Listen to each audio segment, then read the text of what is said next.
ભક્તિમાં હંમેશા વિવેક અને શરણાગત હોય. આપ દાસ ભાવે ભક્તિ કરો, મહાદેવ જરૂર પ્રસન્ન થશે. અને માતા પાર્વતી એમ કહેવાય છે કે ભગવાન શિવની દાસ ભાવે ભક્તિ કરી છે. ચંદ્રાયણ વ્રત કર્યું છે, અનેક પ્રકારના અનુષ્ઠાન કર્યા છે. ભગવાન શિવને પ્રસન્ન કરવા માટે શું કરું? અંતે એમ કહેવાય છે કે ભગવાન શિવના એને દિવ્ય રૂપે દર્શન થયા છે. કઈ રીતે ભગવાન શિવ પ્રગટ થાય?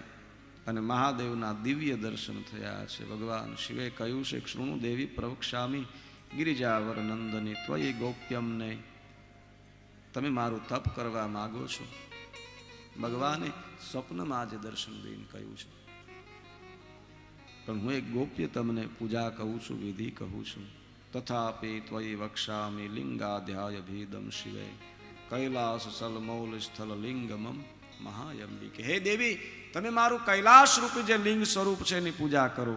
કૈલાસમાં સંકલ્પથી મેં અનેક લિંગો મારા ત્યાં છે, કરોડો શિવલિંગ છે, જેની પૂજા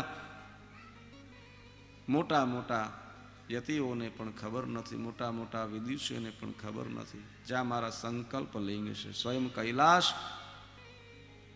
એ મારું લિંગ સ્વરૂપ છે. તથાપિ ત્વયી વક્ષ્યામિ લિંગાધ્યાય વિદમ શિવે. મારા કૈલાસ લિંગની આપ પૂજા કરો. અને દેવીએ કૈલાસ શિવલિંગ રૂપે, કૈલાસ એક શિવલિંગ છે, અને કૈલાસમાં કરોડો નાના નાના શિવલિંગો છે, જેની દેવતાઓને પણ ખબર નથી, જે દિવ્ય ફળ આપનારા છે. માટે દેવી, આપ માનસિક રીતે ધ્યાન ધરી અને કૈલાસ શિવલિંગની પૂજા કરો. તસ્નાતુ નૈવ શક્યમ હિ મમેવ મનસા મતમ.